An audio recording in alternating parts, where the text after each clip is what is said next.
Bonjour, bienvenue dans l'édition de l'emploi. Quelle sera la cartographie de l'emploi en 2020 dans notre région?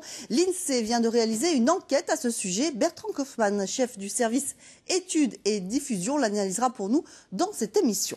Nous vous proposerons aussi des offres d'emploi avec ADECO. Et justement, ouvrez grandes vos oreilles. En Lorraine, on manque d'acousticiens. Les débouchés sont pourtant nombreux. Quelles sont les filières de formation pour ces postes? Nous allons en parler avec notre invité, Patrice Cornu, qui est président de la société Vénatech, implantée à Vendeuvre-les-Nancy. Bonjour. Bonjour. Merci d'être avec nous. Alors tout d'abord, est-ce que vous pouvez nous présenter rapidement votre société? Alors pour présenter la filière acoustique, on pourrait employer 4 termes, qui sont la protection, la prévention, le confort et la qualité. La protection, c'est la protection du voisinage. C'est la protection des riverains situés à proximité d'infrastructures qui seraient bruyantes. On peut parler des routes, des aéroports, par exemple, des parcs éoliens. La prévention, c'est tout ce qui touche les salariés au poste de travail. Donc c'est l'exposimétrie, les nuisances sonores ressenties qui vont toucher jusqu'à insonoriser des machines, traiter des bâtiments, protéger le voisinage également. Le confort touche tous les bâtiments qui reçoivent du public, notamment les piscines, les cantines, les hôtels, les restaurants. Et la qualité plutôt sur des axes où l'acoustique dans les bâtiments est très fortement demandée, où il y a une véritable problématique acoustique. Donc ça va être les cinémas, les théâtres, les discothèques, les salles de concert. D'accord. Combien de personnes vous employez dans votre société et parmi elles, combien d'acousticiens et quel niveau d'études ont-ils? Alors aujourd'hui, chez Vénatech, on est 41 salariés et les effectifs, en gros, sont 2 tiers en production en ingénierie et 1 tiers sur les services administratifs, ressources humaines et direction. D'accord. Combien de sociétés d'acoustique dans notre région, en Lorraine? En Lorraine, nous sommes 3. D'accord, nous sommes 2 à Nancy et 1 sur Metz. Très bien. Vous restez avec nous, justement. Technicien acousticien ou ingénieur acousticien, dans ces professions, les débouchés existent, mais les candidats se font rares dans la région. Il y a donc une pénurie d'acousticiens, une difficulté à laquelle est confrontée votre société. On va parler d'ailleurs dans un instant. Mais d'abord, voyons comment se passe concrètement le travail sur le terrain de l'acousticien à travers l'exemple et les oreilles de Yann. Reportage de Malika Boudiba et Olivier Bouillon.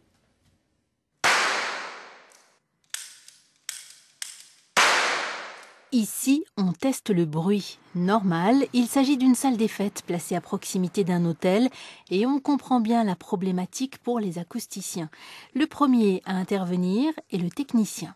Ce sonomètre nous permet donc de mesurer la pression acoustique en décibels. Et donc, suivant donc une échelle logarithmique, on a donc, par exemple, d'une conversation, ce sera plutôt aux alentours de 50, 60 dB. Un avion, là, on sera vraiment au seuil de douleur, ça sera 120 dB, 130 dB, voilà, des valeurs assez hautes. Pour être technicien acoustique, il y a plusieurs façons. Après, on peut passer par des BTS, mais essentiellement les personnes passent par des DUT en fait d'abord. Moi, c'est des mesures physiques que j'ai fait. Et après, il y a des licences professionnelles un peu partout en France. Retour au bureau, place au dépouillement des données et au rapport qui est transmis ensuite aux ingénieurs. Nous, à partir de ça, on va se mettre en relation avec l'architecte ou le client pour commencer à modéliser le projet, suivant les plans, la nature des matériaux qui seraient utilisés. Et en parallèle des mesures qu'aura fait Étienne, on va essayer de comparer l'impact sonore auprès du voisinage proche pour voir si on est conforme, s'il y a un risque potentiel de gêne auprès du voisinage. Pour ce poste, Yann a un bac+5, un master acoustique et il maîtrise un certain nombre d'outils. On va aller plus dans des logiciels spécifiques à l'acoustique, vraiment des logiciels d'ingénierie acoustique, pour calculer soit dans les bâtiments la qualité acoustique d'un bâtiment, soit la propagation du son dans l'environnement. Ici, l'utilisation d'une caméra acoustique qui permet de visualiser les sons et leur propagation. Sur un projet de parc éolien, par exemple, Yann est capable de donner des éléments précis de mesure de ce que sera l'impact sonore. On a un voisinage qui est relativement proche, donc entre 500 et 1 km, en gros, grosso modo, des éoliennes. De la même manière, on va d'abord faire une campagne de mesure d'état initial pour savoir quel niveau de bruit il y a pour chaque vitesse de vent auprès de ces habitations. Sur les éoliennes, comme pour la salle des fêtes, ils proposeront des solutions contre les nuisances sonores ou pour plus de confort. Ici, les acousticiens ont fait le choix de pièges à son, de matériaux absorbants et d'un sas entre la salle et l'extérieur. Patrice Cornu, un mot bien sûr sur les formations et les différentes filières et les différents endroits où on peut suivre ces formations. Alors les filières sont assez larges mais assez restreintes sur le territoire français. Donc il y a deux typologies comme on l'a vu dans le reportage. À la fois des personnes qui vont faire de la mesure acoustique, donc plutôt des techniciens, bon, Bac+2, Bac+3, licence professionnelle. La plus réputée est la licence de l'IUT de Saint-Étienne, qui s'appelle l'AFTEC. Et après, vous avez une filière plutôt d'ingénierie, donc de recherche de solutions. Et donc là, on est plutôt sur un métier mathématique, école d'ingénieurs. On pourrait en citer deux, par exemple, qui seraient l'UTC de Compiègne, qui forme des Master 2 et des ESS en acoustique des transports et acoustique appliquée. Oui. Et vous avez l'Université du Maine, qui est l'école très réputée dans le domaine de la formation des ingénieurs acousticiens en France, qui est au Mans. D'accord. Alors, on a vraiment du mal, vous avez vraiment du mal à trouver des acousticiens dans la région. Pourquoi cette pénurie ? Les promos sont assez faibles. C'est un métier qui est en plein développement. En gros, on considère qu'aujourd'hui, il y a 10% de croissance du métier d'ingénieur acoustique en France chaque année. Aujourd'hui, les filières sont assez restreintes.